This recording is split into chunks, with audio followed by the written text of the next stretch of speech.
Contar a história de um clube não é tarefa fácil. Ainda mais se esse clube completa 70 anos. Para desbravar os momentos vividos por ele, é preciso dar um mergulho no tempo. Imagine uma cidade típica interiorana da década de 1930, sem energia elétrica, sem recursos de infraestrutura, economia estagnada e com a falta de entidades e atividades recreativas para sua população. Assim era Piuí. Tinha quase tudo, mas ao mesmo tempo não tinha nada. A virada nesse enredo acontece com a fundação do Piuí Tênis Clube, que mudou para sempre a vida e o cotidiano dos piuienses. A história do Piuí Tênis Clube começou em 1952, ano em que a instituição foi idealizada e fundada. Mas para entender como essa história começou, é necessário voltar um pouco mais no tempo, nos primórdios da origem de Piuí. Piuí é uma cidade que deve a sua origem à mineração.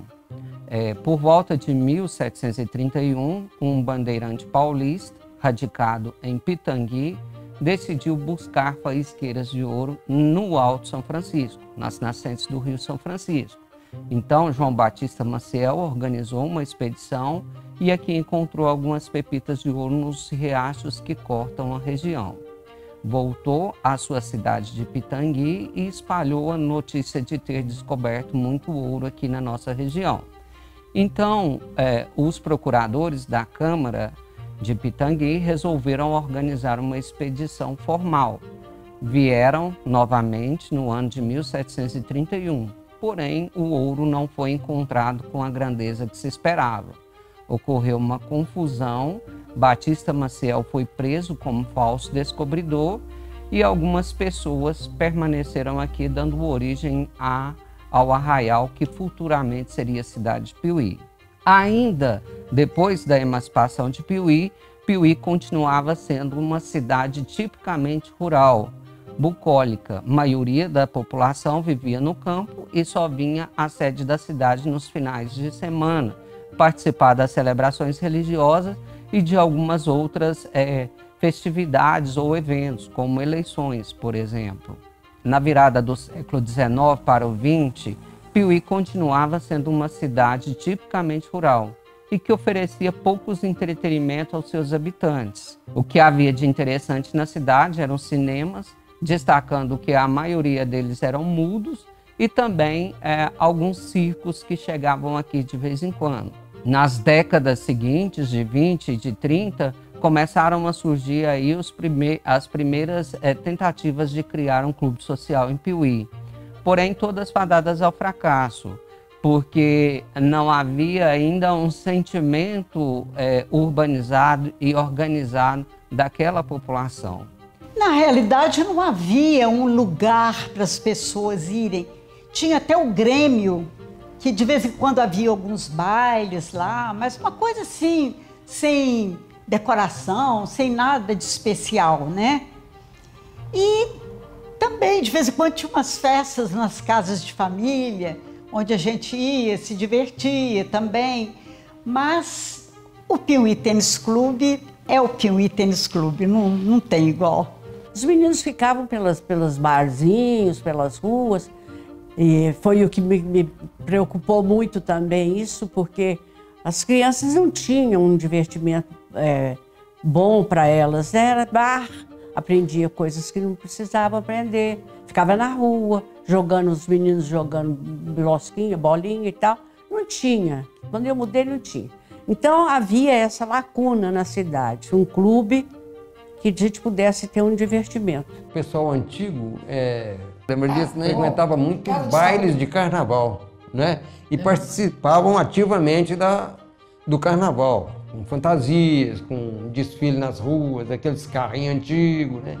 Era a diversão do pessoal mais antigo. Da minha época para cá, isso já não acontecia, né? A gente ia na casa das pessoas, fazer horas dançantes, às noites, né? Sempre à noite. E futebol, ver futebol. Naquela época nem televisão tinha, então a diversão era precária, né? Nos finais do período da Era Vargas, por volta de 1945, foram surgindo novos partidos políticos. E os que mais se destacaram em Piuí, na região, foi o partido da UDN e do PSD. Nessa época, a cidade praticamente se dividiu em dois grupos. De um lado, os adeptos da UDN, União Democrática Nacional, congregados por médicos, profissionais liberais, advogados e alguns poucos fazendeiros.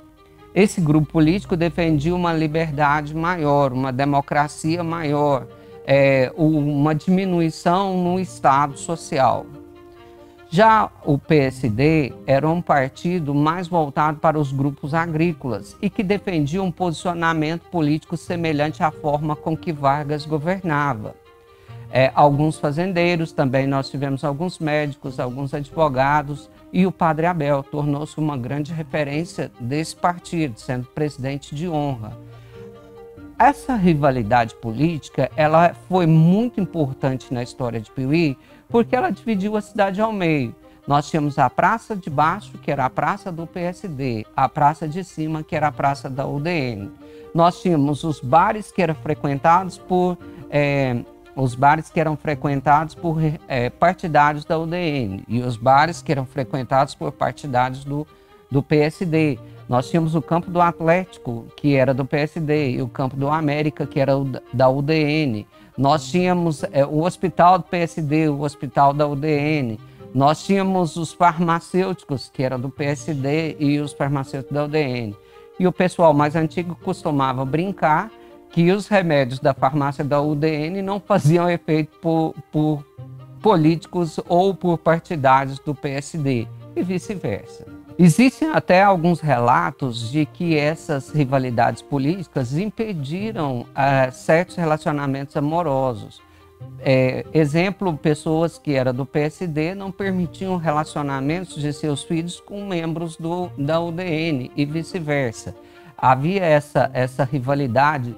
Então, quer dizer, aquela disputa política ultrapassava a barreira da política e chegava a interferir na vida pessoal, na vida social da pessoa. A cidade era dividida. A cidade do meio para baixo era PSD, do meio para cima era UDN. Apesar de ter pessoas que moravam na cidade, do lado do PSD ter o denista.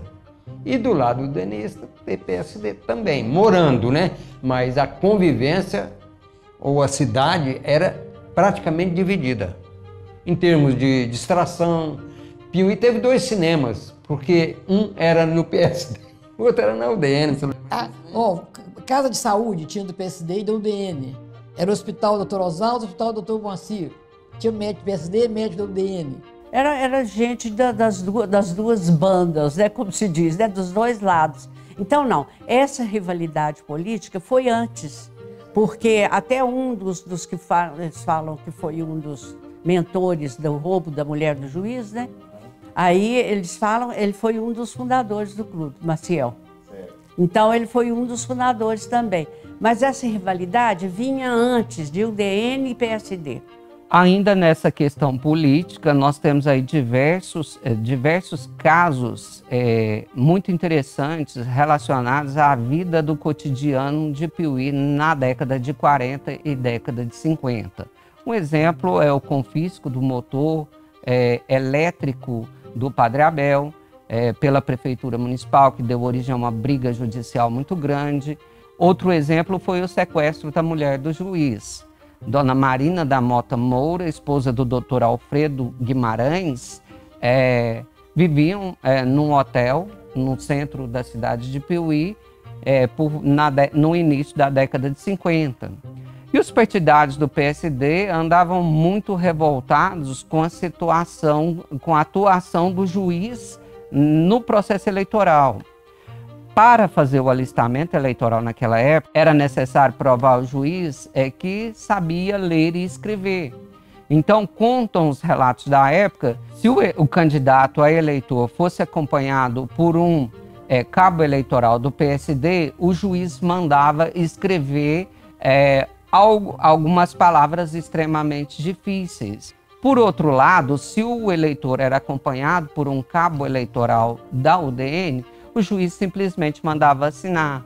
Então, os adeptos do PSB entenderam que o juiz era favorável ao UDN e perceberam que enquanto o juiz estava aqui em Piuí, o PSD nunca ganharia uma eleição.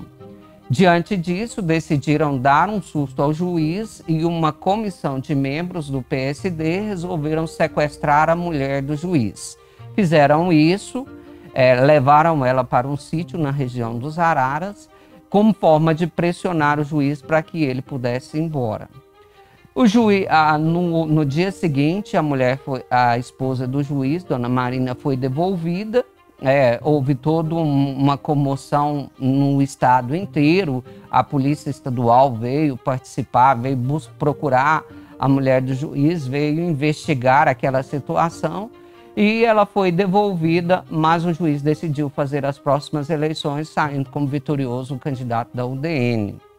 Depois dessas eleições, o juiz pediu disponibilidade e deixou o cargo, retirando-se de Piuí com a Dona Marina. Um dos organizadores do sequestro da mulher do juiz foi o José Camilo Maciel.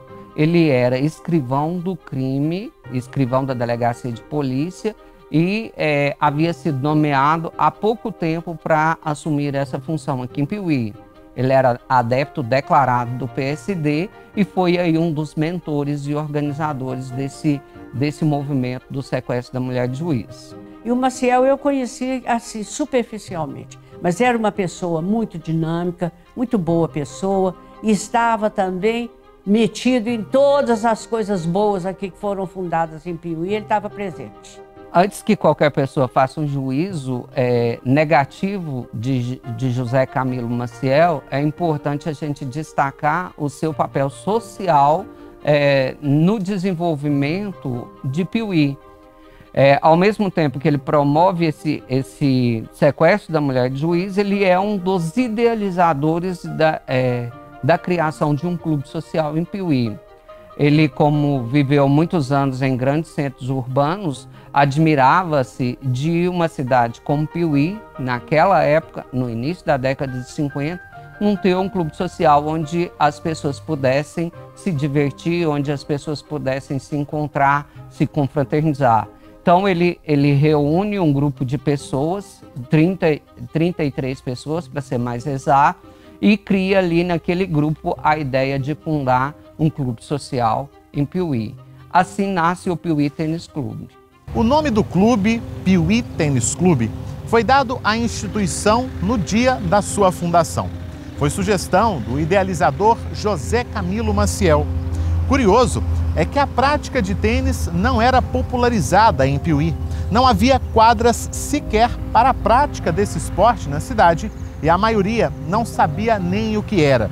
Maciel justificou a sua escolha em razão do maior e mais importante clube social do estado, que era o Minas Tênis Clube. Na história do PTC, são chamados de fundadores os 33 personagens que tomaram parte na primeira reunião.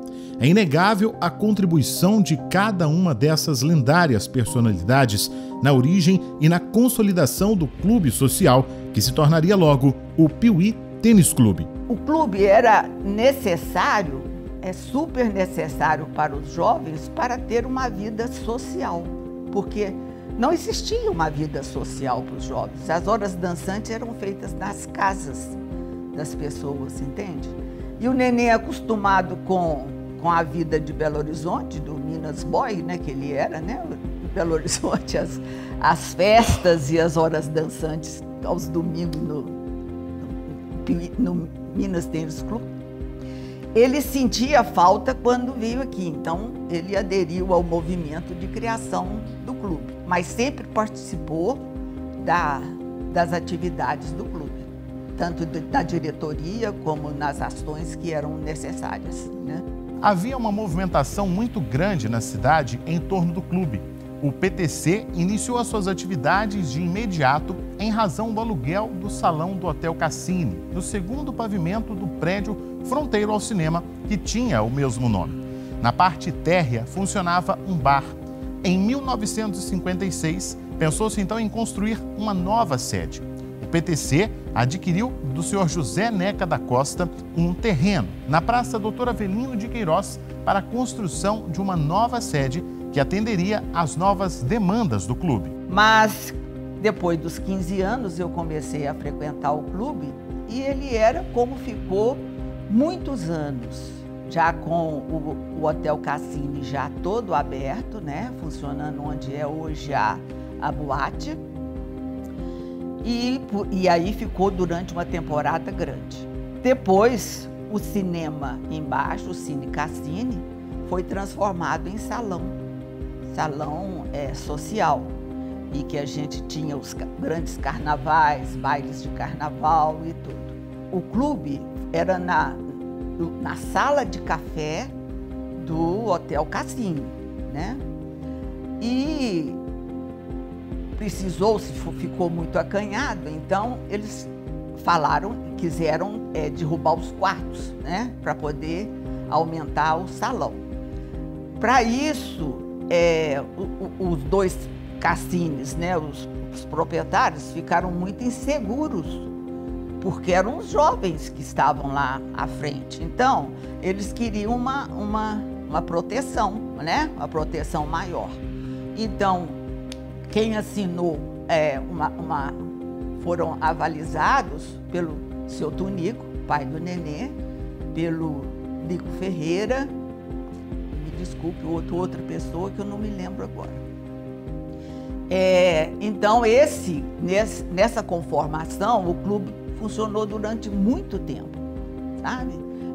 Onde eram os quartos, ficavam as mesas e no centro o salão de baile, entende?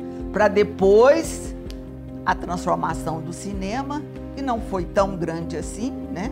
Houve um desaterramento em alguma parte, e depois de uma grande construção que foi a do Américo Júlio, para fazer essa atual sede social. Eles aproveitaram o hotel, que era em cima, e ficava tem retrato com as janelas todas de madeira, e era piso. Depois foi passando presidente por presidente, eles foram reformando. Idealizada a criação do clube, esses 33 se reuniram e começaram a discutir como seria a criação desse clube. Então, organizaram projetos dos estatutos e 5 integrantes daquele grupo decidiram assumir, patrocinar a locação de um imóvel para que o clube já pudesse entrar em imediato funcionamento. Locaram a parte de um hotel e de um cinema que funcionava na Praça Doutor Avelino de Queiroz para que o clube pudesse entrar em funcionamento imediato. Novos sócios foram aderindo à ideia e o movimento foi crescendo e desenvolvendo cada vez mais. De modo que na primeira assembleia já havia mais realizada no início de 1853, já havia mais de 100 associados. Com o passar do tempo, decidiram os associados adquirir um imóvel para a construção da sede própria. Então adquiriram um imóvel também na Praça Doutor Avelino de Queiroz, mas faltava-lhes o recurso para a construção do prédio, da sede própria. Com o passar do tempo, o proprietário do prédio resolveu vender o pavimento superior e mediante aprovação em Assembleia Geral, ficou decidido que aquela sede provisória do clube, que era alugada, passou a ser a propriedade adquirida pelo Piuí Tênis Clube. Depois de algum tempo, a Assembleia Geral também decidiu adquirir o primeiro pavimento do prédio. E isso foi muito importante para o PTC, para o Piuí Tênis Clube, porque representou a consolidação do clube. A partir do momento que o clube passa a ter um patrimônio próprio, um patrimônio pessoal, seria uma forma de garantir a existência e a manutenção daquela instituição. O primeiro estatuto do PTC foi elaborado conforme as leis e os costumes éticos e morais daquela época, o que faz com que muitas de suas características desaparecessem ao longo do tempo, em razão da evolução natural da sociedade e também da sua mentalidade. A associação era completamente apolítica, sendo expressamente proibido aos seus associados toda e qualquer manifestação de caráter político dentro das atividades do clube. O estatuto também proibia que negros se associassem. Essa proibição também deve ser analisada conforme o contexto da época. Mesmo durante a semana, os homens tinham que ir de paletó abotoado aqui, a camisa, para jogar ping-pong. Olha, jogava ping-pong desse jeito. Quando era baile, era gravata. E teve baile chique, todo mundo de gravata borboleta. Era muito exigente. Preto não entrava no clube. Era o racismo, né? Antigamente, devia ser.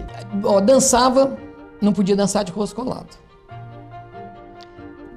As moças fumavam só no banheiro, não fumavam lá de fora. E os homens eram chiques, né? Os rapazes fumavam. E a moral dos anos 50 era muito restrita, né? Então, ficou estabelecido que dançar de rosto colado não era permitido, né? E qualquer deslize do caso era muito bem observado pelo diretor social, que era o Jorge Bruno, e também pela dona Odila, que era a mulher dele, também bem presente em todos os bailes, em todas as festas. A qualquer deslize do casal, o cavalheiro tinha um bilhetinho colocado no bolso do seu paletó, entende? Então, isso aí não podia se repetir, não, era um aviso.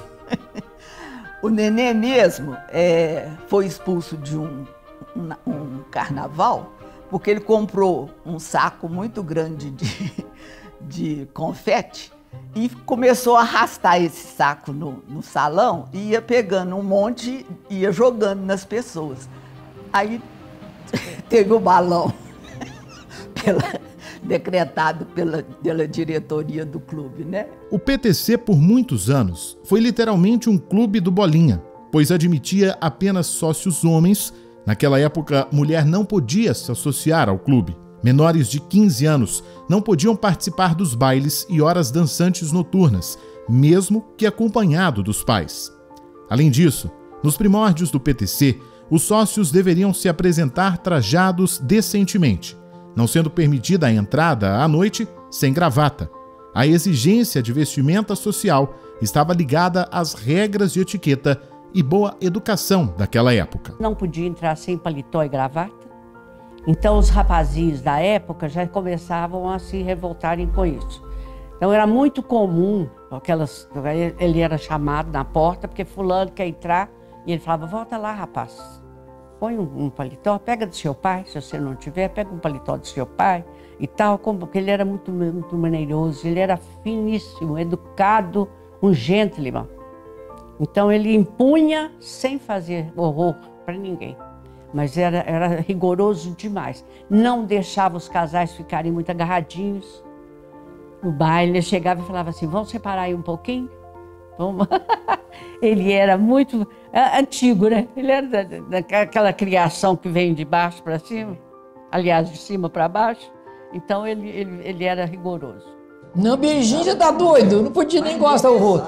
Eu lembro que uma vez tinha um casado, não sei se ele beijou a mulher dele ou se dançou de rosto colado, ele foi suspenso, já era casado. E eles vigiavam mesmo. Às vezes, quando estava dançando assim de rosto colado, o senhor Jorge Bruno passava e punha um bilhetinho no bolso da pessoa, para ele segurar o pé, senão ele seria expulso.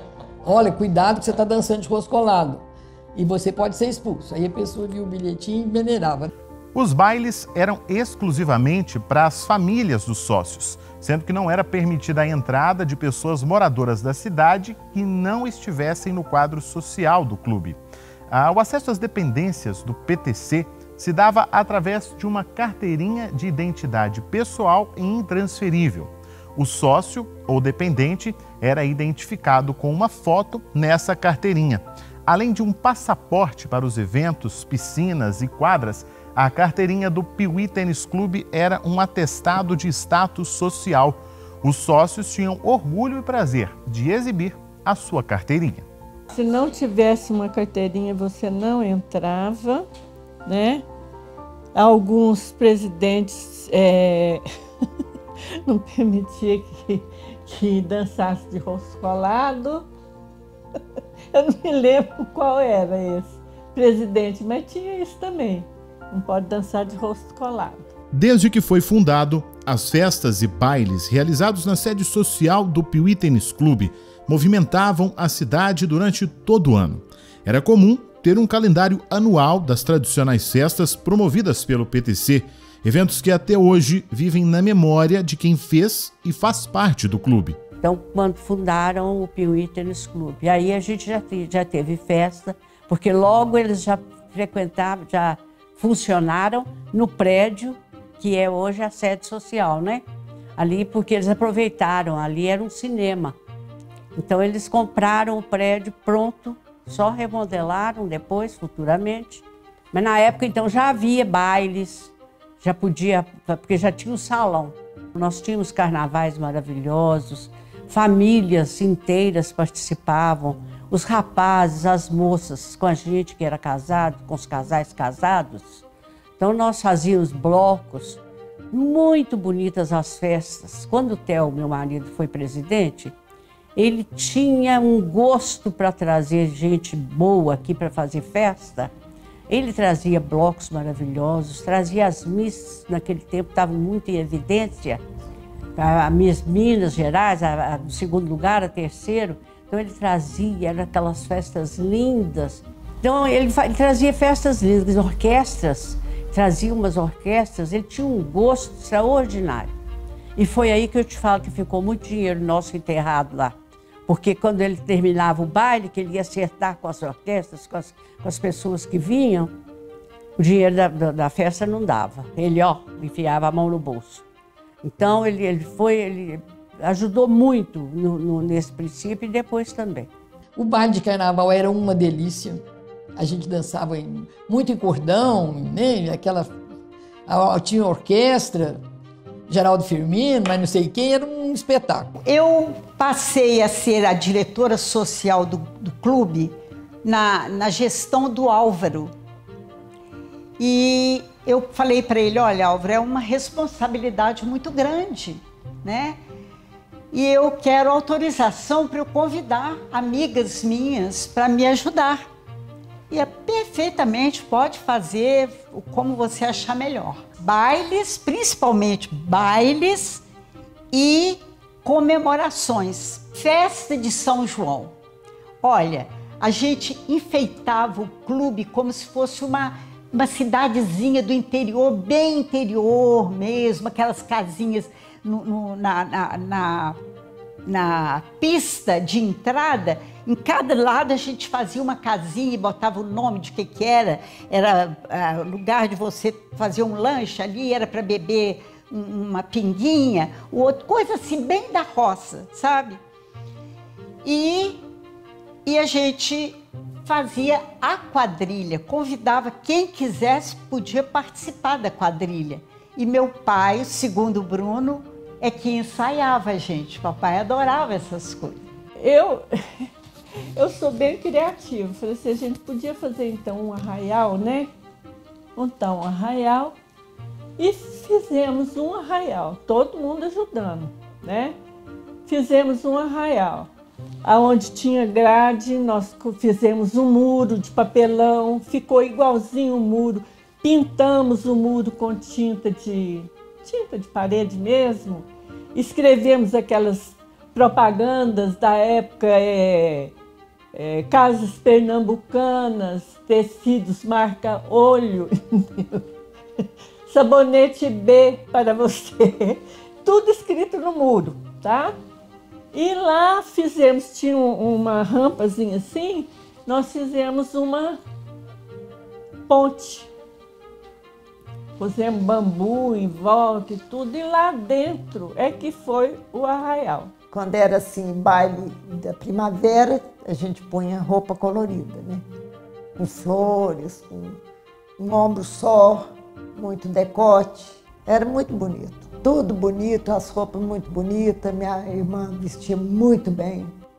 Quando era rigor, tinha que ser gravata, ou gravata borboleta, terno, azul ou preto. Era muito chique. Não tinha tênis nem nada, era sapato mesmo, social. Muitas das festas que eram realizadas aqui também tinham repercussão regional e contavam com presenças ilustres de pessoas que faziam parte do show business daquela época. Um baile para a escolha da Glamour Girl. E eu fui uma das Glamour Girl que foi na competição. Quando eu cheguei, o Jorge Bruno era diretor social. Ele falou para mim assim, olha, Lu, você vai ter um desfile de Glamour Girl aqui e você está inscrita. Eu falei assim, você está ficando doido. Não vou não. Vai, já saiu no Diário de Minas, já saiu. Ficou lá mesmo. Cibeles, Maria Luísa, a Maria Luísa lá do Seu Ari, e a Lindalva e eu. E a Maria Luísa foi quem ganhou, Maria Luísa do Montrose. Muito simpática, uma gracinha de pessoa. A Glamour Girl, o que é? O glamour, a mais glamurosa, né? A mais charmosa, né? E foi ela. De nós todas, ela foi a escolhida. Fizemos a festa dos 15 anos.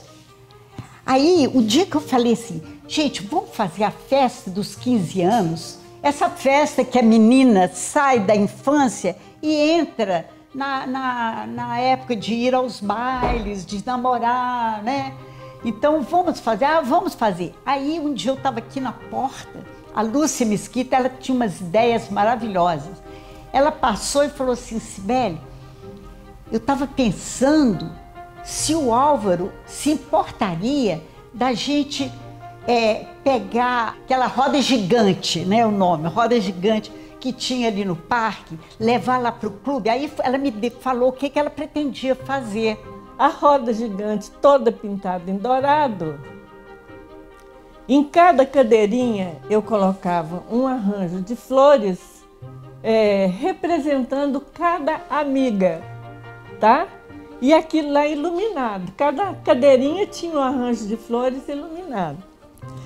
E a menina saía lá de dentro daquele buraco lá, entendeu? Que a cadeirinha já ficava lá esperando por ela. E o conjunto tocava ciranda, cirandinha. Ela sentava na cadeira, dava a volta na roda gigante.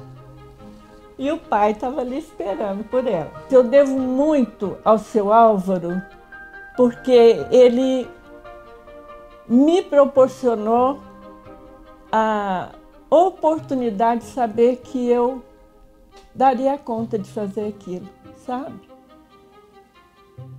Tudo que eu pedia, ele aprovava. Com o passar dos anos, os eventos no Piuí Tênis Clube foram sendo aprimorados. À medida que o universo musical e do entretenimento mudava, o clube também se adaptava às novidades do novo século. Quando eu assumi em 2011, a gente tinha um salão do social, ele estava desativado pelo Corpo de Bombeiro. Foi a primeira obra que a gente, junto com a diretoria, pensou em realizar, cumprindo todas as normas exigidas. Fizemos acústica, trocamos toda a parte elétrica, fizemos a remodelação total que era exigida na época. Foi uma obra pesada na época, porque na época a gente tinha uma receita para 2 clubes, que é o social e o campestre. E era pesado, chegava a época do inverno, muito complicado, porque muita gente parava de pagar e você tinha que pagar todos os seus compromissos, né? Então foi feito lá embaixo uma reforma no salão social por completo, aonde voltou a ter os eventos, as festas de aniversário, de casamentos, principalmente para o associado e o não associado também. Nós fizemos o primeiro evento, um pouco agressivo, que foi ali no Campo do Cruzeiro. E foi bacana, gente demais. Mas depois do evento ficou as sequelas. Que mexer em campo de boleiro não é brincadeira. Estragou um pouco e automaticamente veio muitas críticas. Esqueceram até da maravilha que foi o show. Mas como fazer? Vamos continuar, vamos continuar. Aí teve a ideia de fazer o multiuso, onde que tinha muitas quadras ociosas, que nós fizemos o multiuso. A ideia inicial foi até do Edinho. Eu achei ele muito louco na época. Falei, Edinho, eu vou mexer em quadro, eu já mexi num campo, já deu um problema danado, agora eu vou mexer em quadra. Ele falou, isso aqui ninguém usa. Você não vai mexer, você só vai cimentar onde que... E aí nós vamos fazer. E hoje está aí. Serve para qualquer evento. O primeiro evento maior que a gente fez foi o Batucada, né? E deu um público muito grande e o tumulto também. E a partir dali a gente falou, ó, temos que montar uma estrutura maior para receber os eventos maiores. E daqui, que era na piscina que a gente fez, a gente passou para o campo. E aí o primeiro show foi César Menotti e Fabiano. Quem abriu o show foi o Adilson Arildo. A Adilson Arildo abriu o show do César Menotti. E esse campo ficou pequeno, mas lotou mesmo. E a gente iniciou esse projeto de grandes shows juntamente com o sertanejo universitário. Que o sertanejo universitário, César Menotti puxou essa leva. E dessa leva veio vários eventos, veio vários shows, né? E o campo deu uma estragada no campo, os boleiros não gostaram muito.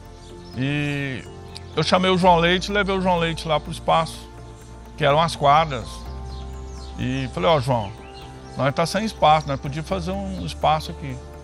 E o João Leite falou, pô, você tá louca? Fazer isso aqui? Não tem como. Isso foi na segunda-feira. Passou na quarta-feira, o João Leite me liga. A hora que eu cheguei aqui, o espaço já estava preparando para receber os grandes shows. Já tinha desmanchado umas telas. E falou, é isso aí que você está pensando? E a partir dali a gente começou a fazer os shows no espaço multiuso. Assim, para mim, um dos melhores espaços que tem aqui na região, né? Assim como no passado, há festas que também fazem parte do calendário anual do clube e são peças principais no cenário festivo de Piuí. O Jingle Bells, né? A gente criou lá atrás e não pode faltar. Essa aí não falta todo ano, já há mais de 20 anos, né? O Havaí é uma festa tradicional, a gente deu uma parada, mas a gente voltou com ela esse ano. E ela lotou muita gente, muitos sócios, e mostrou que a gente não pode deixar de fazer o Havaí. E a gente montou um evento que chama Golden Night, e essa Golden Night é somente música dos anos 80. E essa também caiu no gosto do pessoal, né? E o baile do cowboy, que esse ano também lotou. A gente deu uma mudada no perfil das atrações, a gente começou a trazer umas atrações a nível nacional e mostrou que é esse caminho, né? E o pessoal gosta demais desses eventos. Esses eventos no clube não pode faltar. O clube ficou com até uma fama de que o sertanejo vinha aqui, fazia o show no espaço multiuso, depois estourava a nível nacional. E a gente fez com vários artistas isso. O Vitor e Léo, o César Menotti e Fabiano, Fernando Sorocaba e Gustavo Lima. E o Luan Santana, que foi o primeiro show em Minas Gerais, foi aqui. E foi legal alguns eventos que você vê o Faustão anunciar a cidade de Piuí, né? PTC, Piuí. E teve uns 3 shows que teve esse momento do Faustão anunciar o show que seria aqui e estava estourado, né, a nível nacional. Então nós tivemos vários eventos estourado e um assim que ficou marcante também foi o Cristiano Araújo, né? Que foi em Minas Gerais, foi um dos últimos shows que ele fez, né? Ele veio aqui em janeiro e passou um momento e ele faleceu. Então foi um momento marcante que ele despediu da gente, né? Aqui na região de Minas Gerais, foi aqui em Piuí. Com o passar dos anos, o Piuí Tênis Clube teve um aumento considerável no número de sócios. A sede, na Praça Doutor Avelino de Queiroz, apesar da boa estrutura e da constante ampliação na prestação de serviços, começou a não conseguir atender satisfatoriamente os associados. No início e até meados da década de 1980, surgiu a ideia e a necessidade da construção de uma sede campestre, vez que a sede social não conseguia mais atender a demanda da necessidade dos associados. E os associados também ansiavam, desejavam uma área mais verde, uma área mais tranquila, onde pudessem descansar, ter contato mais próximo com a natureza. Então, diante disso, surge o projeto da criação do Piuí Tênis Clube, sede campestre. Nós podemos destacar aí a importância muito grande nesse processo inicial da construção da sede campestre do ex-presidente Américo Júlio Soares. Na época, ele acabou mudando para a cidade de Ribeirão Preto, por causa de questões do seu trabalho, e assumiu a presidência de forma interina o professor Antônio Israel Gonçalves. O professor Israel sofreu uma grande oposição de parte dos conselheiros na época que não desejavam adquirir o imóvel, mas consultando o senhor Américo Soares, ficou decidido que este garantiria a compra do imóvel. Diante disso, os conselheiros assumiram a responsabilidade e o imóvel foi adquirido. Mas faltavam ainda os impulsos e os recursos necessários para a construção da sede campestre. Mas o ponto de origem inicial, o ponto inicial foi dado, o pontapé inicial foi dado com a aquisição do terreno, e a gente deve muito ao seu Américo Júlio por essa iniciativa de sustentar aí a garantia da compra do terreno. O início de tudo começou na gestão do Eduardo Soares de Mello, que, por coincidência, ele é meu irmão. Ele era o presidente da época e então o clube tinha uma propriedade, uma quadra, lá no bairro Nova Piuí, que foi comprada a preço baixo na época do lançamento do saudoso Mãozinho, né? Mas chegamos à conclusão naquela época que o espaço era pequeno para uma sede campestre. Era apenas uma quadra que vamos dizer, eu imagino que seja uns 10 mil metros quadrados. E a sede campestre tem 70 mil metros quadrados por aí, né? Então, nessa época surgiu a oportunidade de se fazer uma permuta entre esse terreno da Nova Piuí por aquele terreno que, para os padrões da época, era um terreno de valor relativamente baixo, porque se tratava de um terreno pequeno, um terreno rural. Na época que eu assumi a presidência do clube, eu via uma possibilidade muito grande de o clube crescer e ter uma outra sede fora do centro da cidade. Então, nós começamos a batalhar e indagar onde seria a melhor posição, um terreno melhor. E ficamos aí por uns 6 meses procurando esse terreno. E com muita dificuldade. Um dia eu lembrei do nosso saudoso Jordão, né? Ele tinha uma chácarazinha onde é a sede hoje. Eu mexi com ele, perguntei para ele se ele venderia o terreno dele para a construção de uma sede do clube. Ele me falou que se fosse para o clube, a bem do clube, que venderia. E, na época, meus olhos encheram, né? Porque eu achei que o ideal é por aqui. E fizemos um negócio. A história de Piuí, desse novo Piuí, pode-se falar que começou com a gestão do Américo Júlio. Porque para trás eu apenas frequentava, não sei muita coisa. Fizeram a comissão para ele tomar a frente do Piuí Tênis Clube. Parece que o Piuí não estava assim muito bom e ele assumiu e me chamou como vice dele. E com isso aí, ele é empresário, bem-sucedido. Ele ficou acho que 1 ano e pouco, ou 2 anos, não sei. E ele falou, agora você tem que assumir a presidência do clube e eu comprei em Ribeirão Preto e não posso, mas eu vou te ajudar, vou ajudar você aqui. Não precisa ficar preocupado, foi isso que aconteceu. E justamente isso aí. Então assumimos. E nisso apareceu o Jordão, ofereceu esse terreno para nós aqui, e aí nós compramos. Mas eu não sei como funciona hoje o conselho.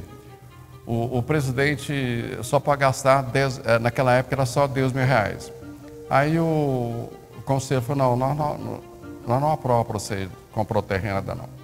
Porque eles achavam que muito longe. Aí eu liguei para o Américo, né?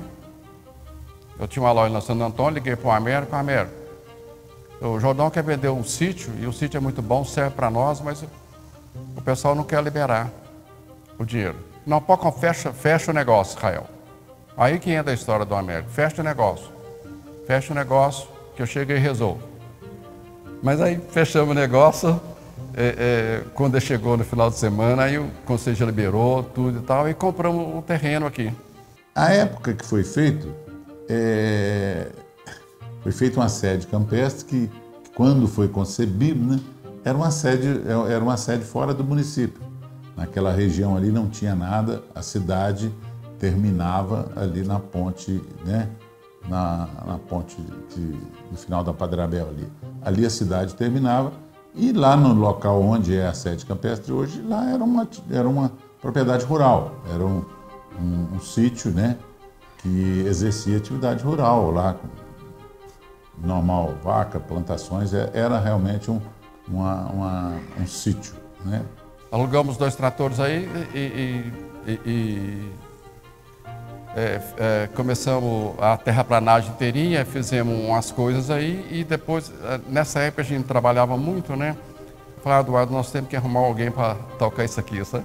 Limpamos o terreno, tinha umas árvores por lá e mudamos aquilo tudo e preparamos o terreno, fizemos os taludes, onde estão hoje as piscinas, as quadras. Aí essa terraplanagem foi no meu mandato. E ideamos de fazer aquele estacionamento que foi um negócio assim meio ilusitado. Todo mundo vai dizer, mas como que vai funcionar isso aí? Então fizemos aqui somente e por incrível, ficou muito bom. Na época o Américo Júlio tinha sido presidente antes da minha gestão, antes da gestão do Hermes, e eles nos convidou para ir a Ribeirão Preto. E nós fomos, ele levou a gente no clube, lá em Ribeirão Preto. E nós fotografamos, trouxemos muita imagem do clube e perante essa imagem de lá das coisas, os engenheiros projetaram essa maquete e fizeram baseado num clube de altura. Na administração de Eduardo Soares de Mello, foram realizadas algumas tentativas de ampliar o terreno, adquirindo outros espaços no entorno do que já pertencia ao PTC. As obras não foram iniciadas, mas o ideal continuou mais vivo do que nunca. Foi somente no ano de 1989, quando o tenente Álvaro Moreira da Silva assumiu a presidência do PTC, que as obras da tão sonhada sede campestre foram iniciadas. Antes, porém, o projeto foi todo remodelado pelo engenheiro Eliezer Soares de Mello, buscando uma construção imponente, embora mais simples que o primeiro projeto. Quando eu procurei o seu Álvaro para mim passar a minha presença para ele ele tinha uma grande experiência em administração, já tinha sido presidente do clube, tinha sido prefeito, e eu achava e via nele um homem de responsabilidade, um homem de futuro. Mas na época ele ficou meio assim assustado, achou que fosse uma obra meio grande para o Piuí e talvez não seria possível construir porque o clube não tinha dinheiro. E como eu fazia a administração do clube, eu fazia todas as economias possíveis, eu fazia muitas festas, sempre para arrecadar dinheiro. E criamos uma porção de cadernetas de poupança naquela época. E eu aplicava o dinheiro, e a inflação era muito alta, então a gente foi juntando muito dinheiro. Na época o seu Alvo falou assim para mim, não, mas eu acho que não dá para pegar, o clube não tem dinheiro, isso e tal. Aí particularmente eu chamei ele, mostrei o saldo que o clube tinha, ele, por sinal, ele assustou. Mas não é possível que tenha esse tanto de dinheiro. Mas tem algo, o dinheiro está lá, não é meu, o dinheiro é do clube. E dá para construir a sede, só que uma programação para 10 anos. Então, como não tem pressa para ser construído, aos poucos eu sei que na sua mão nós vamos dar andamento disso. Aí ele fez uma exigência para mim, que aceitaria, mas se eu continuasse como vice-presidente do clube. Eu aceitei e ficamos lá por vários anos na construção. E graças a ele, o andamento da sede quase chegou ao final do mandato com ele. Na realidade, o projeto saiu do zero, né? Até porque é muito difícil. Obviamente que tinha algumas ideias do que se queria para uma sede campestre. O que se queria na sede era espaço, era áreas, um campo de futebol, que não era possível fazer isso dentro da sede social. Então, queria-se campos de futebol, piscinas maiores, mais quadras, porque aqui só tinha uma quadra, a demanda era muito grande e realmente era espaço que queria, né? Como uma área de churrasqueira e tal. E a topografia do terreno e as condições do terreno lá propiciou a gente a adequar esse projeto a algumas coisas, como por exemplo os lagos. Na concepção do inicial não se imaginava lago, mas a própria topografia, uma nascente lá e um pequeno açudezinho que tinha lá no final, propiciou a gente a criar aqueles lagos. Fizemos um açude maior e incorporamos um lago no projeto. Como a gente tinha muito espaço para trabalhar, foi possível a gente incorporar os lagos lá no projeto. Mas então o que nós fizemos? Nós fizemos um projeto genérico, vamos dizer assim, né? Nós fizemos uma planta de localização, de distribuição do que a gente queria, distribuímos os espaços, tipo assim, olha, aqui vai ficar um ginásio coberto, aqui vai ficar o campo de futebol, isso tudo de acordo, obviamente, com a melhor topografia do terreno, levando-se em consideração isso. Então aqui vai ficar o campo de futebol, aqui vai ficar a piscina, aqui vai ficar as quadras, e fizemos essa distribuição. A primeira etapa foi fazer um projeto de localização, de posicionamento das unidades onde seriam feitas, né? E fomos partindo para o detalhamento do projeto. Vamos dizer, setor administrativo. Então, a portaria ali tinha um setor administrativo, onde vai ficar a cabine de força. Criamos um setor, o campo de futebol, que foi um dos primeiros a ser construído, porque demandava terraplanagem e tal. E no gestão do Eduardo, ele elaborou o projeto e deu início ali onde era o restaurante, ali próximo que não era originalmente o local definitivo do restaurante. Aquilo, se não me engano, ali seria dividido em uma secretaria e um berçário, alguma coisa ali para as mães do projeto original. eu levantava de madrugada, eu ia lá na sede do terreno, lá do clube, para me ver a posição que o sol nascia. À tardezinha, eu ia para lá para me ver a posição que o sol punha, para determinar a posição de fazer as quadras, de fazer o campo de futebol, para que não prejudicasse a visão dos goleiros, entendeu? Isso foi assim, todo mundo foi já, mas como é que você pensou nisso? A gente é curioso com as coisas, a gente lembrava que futebol, o goleiro não pode ser prejudicado. Até o final da década de 1980, pouca gente era capaz de acreditar que um terreno dominado por uma vegetação de cerrado, localizada no subúrbio da cidade, pudesse se transformar no PTC Campestre. Boa parte dessa conquista se deve ao tenente Álvaro Moreira.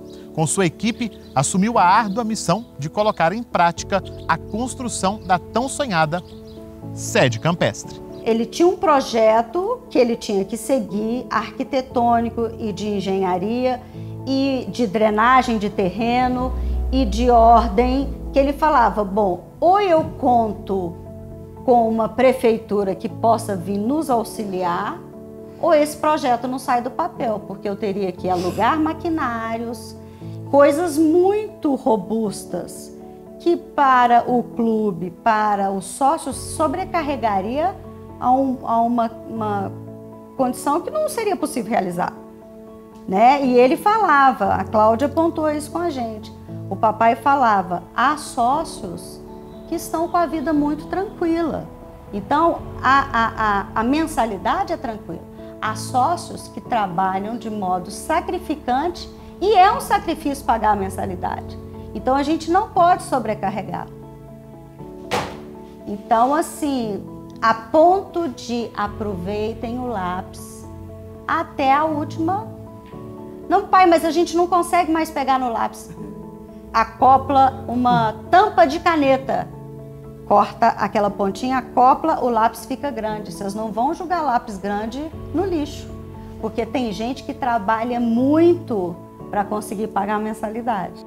Nas pequenas coisas é que eles faziam uma economia. A gente lembra dele falar assim, ô Cláudia, tem dinheiro para isso assim, assim? Aí a Cláudia, tem, pai. Aí ele aproveitava o quê? Uma promoção de alguma coisa que ele ia precisar 6 meses depois. Exatamente. E comprava. Para alcançar o seu objetivo, empreendeu uma jornada de trabalho de 10 a 12 horas por dia, que não respeitava sequer domingos e feriados. Foram 8 anos de intenso trabalho em 4 mandatos consecutivos. Esteve à frente de cada obra e literalmente colocou a mão na massa, o que lhe rendeu o apelido de tocador de obras. O papai não era aquele presidente que você chegava na obra e falava, aquele senhor ali de roupa social é o presidente. Não, ele estava trajado igualmente a todo mundo ali. E no meio do barro. O papai afundou na turfa. Aquilo lá era um terreno de turfa, que precisou ser drenado, retirado para construir.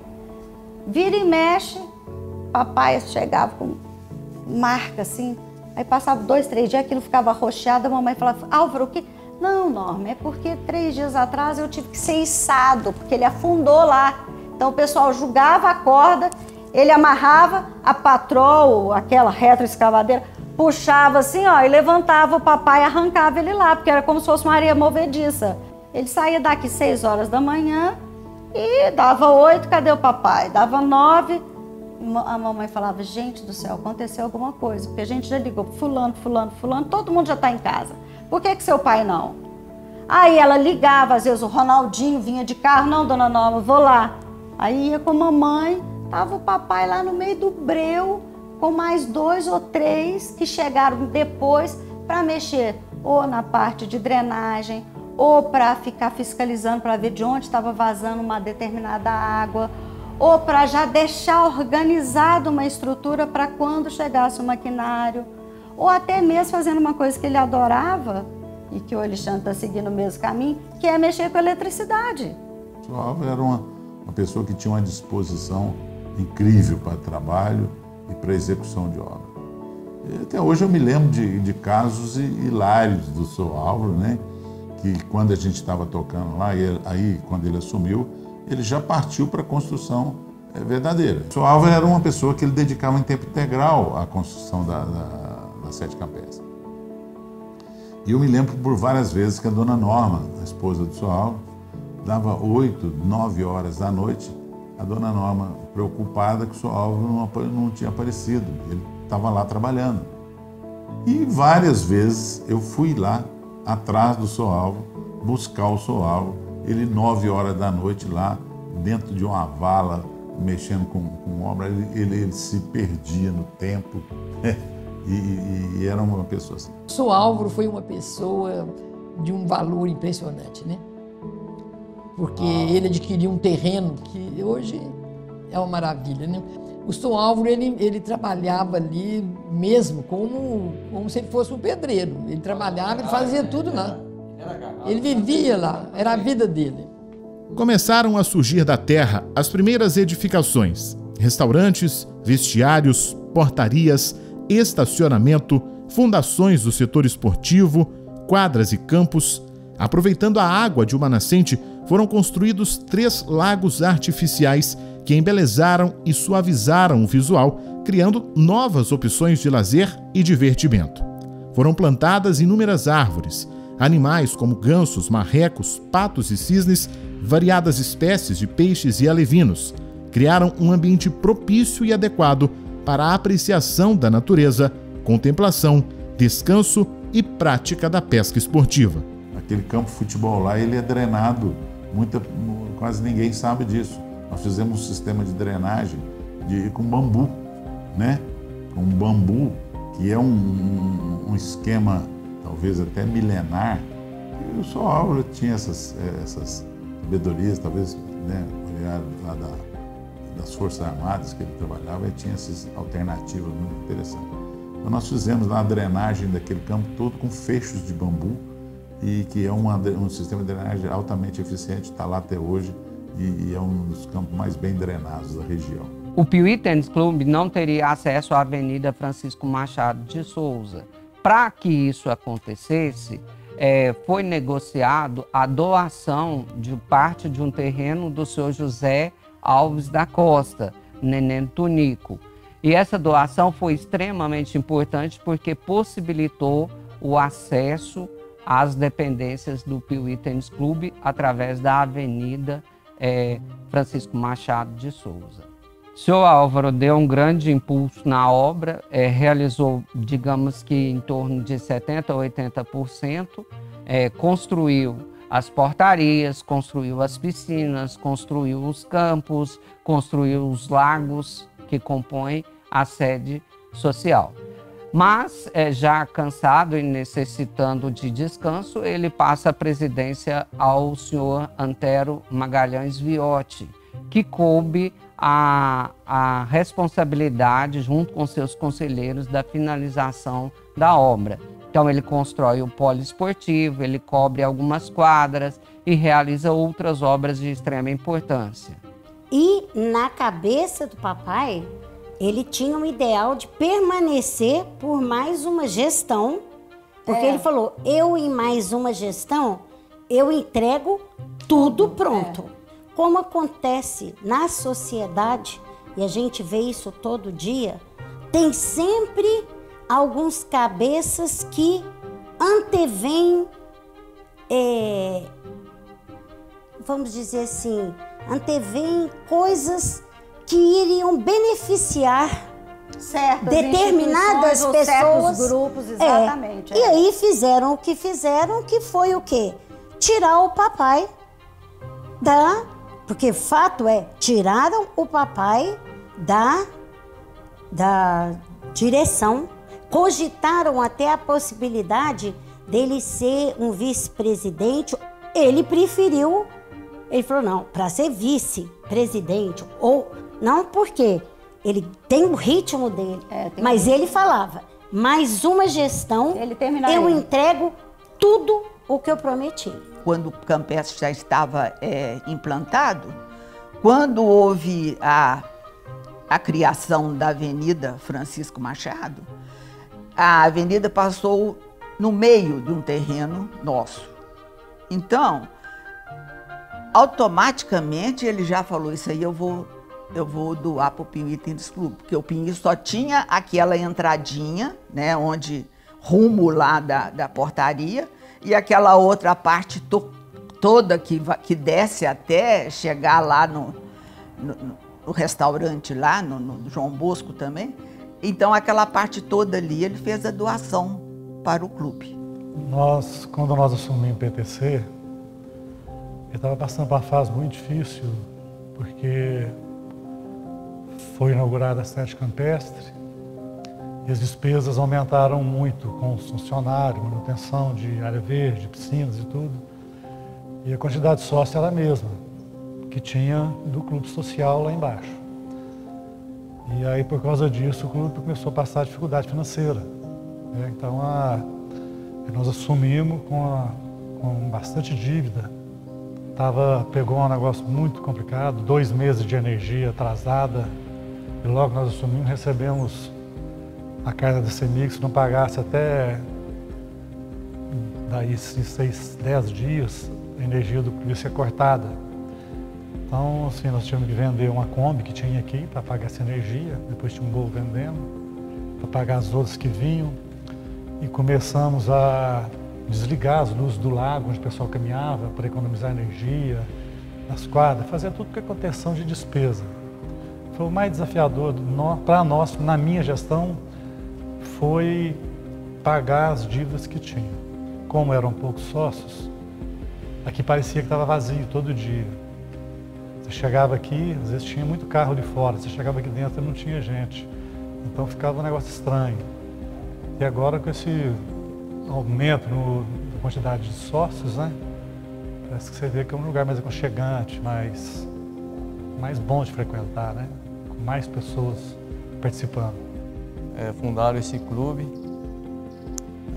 pensando, acho que 50 até 100 anos à frente, então isso foi fundamental. E com o passar dos anos, né, como ficou uma estrutura grande para a quantidade de sócios da época, né, nós sentimos que, como eu comecei a participar da diretoria do clube há muitos anos atrás, nós percebemos que nós tínhamos que aumentar a quantidade de sócios. E o sócio não via muito retorno de serviços, né? Não tinha prestação de serviço para ele. Então assim, era difícil a gente trazer mais sócios para o clube. Aí nós entendemos essa necessidade do sócio, do cliente que seria sócio no futuro, como está sendo agora. Nós sentimos que nós tínhamos que prestar mais serviços, que fornecer atividades no clube, né? Acho que isso foi assim, uma virada que nós fizemos aqui no clube, foi uma guinada que nós demos aqui. O grande problema foi porque isso aqui é muito grande, precisa de muito funcionário e a gente tinha só uma receita, que era a sede social. Que já tinha os funcionários da sede social e passou a adquirir funcionário para cá também. Você pensa bem, lá tinha uma quadra de futebol onde comprava uma bola. Quando nós passamos para cá, quantos campos, quantas luzes que tem que ficar acesas e não tinha receita para isso. Hoje está uma maravilha isso aqui. Sem ele aquilo não teria acontecido. Tanto é que depois deram um nome para ele, para a sede campestre. Foi uma homenagem assim que ele ficou muito agradecido, ele ficou envaidecido, ele não esperava que fosse dado o nome. Nós, piuienses, não teríamos o clube como ele é hoje e nem na mão de todos os sócios que estão hoje, se o Álvaro Moreira da Silva não tivesse, em 2 ocasiões extremamente importantes para o clube, não tivesse assumido a presidência. A gente percebe que cada presidente que passou, cada diretoria que passou, fez o máximo e fez o PTC crescer de forma fantástica. Então hoje a gente tem uma bela estrutura, né? A gente consegue dar um conforto, os visitantes ficam encantados com o nosso clube, por mérito de todo esse trabalho feito ao longo desses 70 anos, né? O Piuí Tênis Clube tem uma grande relevância social na cidade. Tanto é que a vida de muitos piuienses foram marcadas desde a fundação do clube. Não se poderia falar em clube social ou campestre sem ter um elo muito forte com o esporte. A prática esportiva no clube sempre foi lugar de destaque na vida dos frequentadores desde o seu início. Tudo começou quando foi construída a Praça de Esportes na sede social. Um projeto ousado, desbravado pelo então presidente Teodorico Vieira de Souza. A ideia era construir piscinas e quadras para a prática esportiva no local anexo à sede social na Praça da Matriz. O projeto foi duramente criticado, pois muitas pessoas achavam impossível a realização dessa obra naquele momento e naquele local. Ele teve o sonho de fundar a praça construir a praça de esportes. Aí é que veio o sofrimento, porque ninguém acreditava que ele poderia fazer ali uma praça de esporte com piscina, com quadras. E ele, com aquele gosto que ele tinha, com aquela vontade de fazer as coisas e que ninguém segurava, porque ele dava conta, aí ele conseguiu comprar um terreno do seu Gerson Lopes, aquele terreno da praça de esportes, ali no social. Ele que fez o negócio com o seu Gerson Lopes, e dali ele começou a furar os buracos, ele botou a empresa para poder ficar, mas ele sofreu muito, porque as pessoas criticavam na nossa cara, falavam, ele está louco, ele não vai fazer isso nada, vai dar conta nada, imagina piscina em Piuí, sabe? E ele, firme naquela posição de construir essa praça de esporte, ele foi até o fim. O dia da inauguração, ele de roupa, ele deu um mergulho assim na ponta da piscina e saiu lá do outro lado, sabe? De tão alegre que ele estava de inaugurar aquela obra que ele, com tanta dificuldade, com tanto esforço, conseguiu. Fizeram a piscina. A piscina, para quando começou a funcionar, tinha horário feminino. Mas as mulheres mais recatadas tinham horário feminino. Olha que graça, né? Tinha o vôlei. O vôlei era uma maravilha. Tem muita gente boa no vôlei aqui que jogava vôlei, muitas senhoras. E eu estava lá também, né? Jogando vôlei, mas eu não sabia nada, eu não jogava nada. E eu era ruim, elas não mandavam bola para mim, não, porque eu não dava conta. Mas a gente jogava assim mesmo, quer dizer, era um esporte, né? Era um esporte que a gente estava fazendo. Com a Praça de Esportes inaugurada e funcionando, o PTC caminhava para oferecer aos seus frequentadores os mais variados esportes. Além da peteca, vôlei, futebol e natação, com a melhoria das instalações e a chegada da sede campestre, outras modalidades foram incorporadas ao quadro esportivo do clube. O Piuí Tênis Clube, ano a ano, se consagra como um verdadeiro celeiro de atletas, conquistando campeonatos e ganhando inúmeros troféus. Eu cheguei no PTC em 2000, então 22 anos aqui no PTC já. Como que era o esporte aqui? A gente tinha, antes não tinha sede campestre, né? Era só no social. Então era bem menos categoria, né? Lá tinha mais, era futsal, vôlei, uma peteca que tinha. E bem restrito mesmo, porque o espaço era pequeno, né? Até vir para cá. Eu já comecei praticamente aqui no campestre. Aí que já aglomerou o futebol de campo, já veio o tênis também, que lá embaixo não tinha, né? Então já foi um aumento grande. No comecinho era bem precário, a ajuda era pouca divulgada até, né? A estrutura era bem fraca. Com o passar do tempo que foi melhorando isso aí, entendeu? A gente quase não disputava campeonato naquela época, era bem restrito mesmo. Aí foi melhorando com o passar do tempo. A gente está disputando campeonato praticamente todo final de semana, tem 1, 2, 3 times viajando para poder jogar. O futebol está em alta, o PTC o futebol está com 2 times disputando o municipal aí, né? As categorias de base do futebol também tá viajando direto, disputando aqui no sul de Minas, aqui jogando direto campeonato, desde acho que começa com 7, 8 anos, vai até o adulto, né? O futsal também disputa campeonato todo final de semana. A gente tem uma integração muito boa dos atletas, né? Que a gente viaja muito e tem essa integração social aí. O voleibol, eu tenho categoria aqui desde iniciação até o Master, masculino e feminino. Então eu tenho em média aí de 12 times jogando e disputando campeonato direto. Estamos disputando várias ligas aí. Entregamos a academia, né, que é um legado que a gente está deixando, tenho certeza disso, porque é serviço, é um sonho que o associado tinha, né, e hoje está concretizado. Né? A gente tem aqui as quadras de areia, de beach tênis e vôlei, e futevôlei, que a gente também é uma prática que cresceu muito no Brasil e a nossa turma está empenhada, muitos praticantes, né? A gente tem toda a nossa parte de espaço saúde, que é o pilates, que é o karatê, o jiu-jitsu, né? O pilates e o spa. Então a gente está focado, né? A gente teve focado todo esse mandato em cima de serviços, trazer serviços agregados à mensalidade do sócio. A gente vê que quem pratica esporte tem uma conduta muito melhor, tem uma disciplina legal, não se envolve tanto em brigas, drogas, bebidas, essas coisas, é mais controlado. Então o social é muito bem feito através do esporte. Nós temos que continuar prestando serviço, trazendo mais atividades, né? Cada dia mais. E atender bem o nosso sócio. Então, com isso, a cada dia a gente vai sentindo a necessidade, né, do clube, a necessidade do associado, né, e nós vamos aumentando aí a nossa estrutura, fazendo piscinas, mais piscinas, porque o clube está crescendo, né, o associado. Hoje nós estamos aí com quase 6 mil pessoas frequentando o clube. Então, assim, nós temos que também crescer a infraestrutura, né? Então, assim, mais piscinas, mais quadra de tênis, mais quadra de beach tênis, mais campos de futebol e por aí vai, crescer a infraestrutura para atender essa demanda do sócio. Chegar até aqui não foi fácil.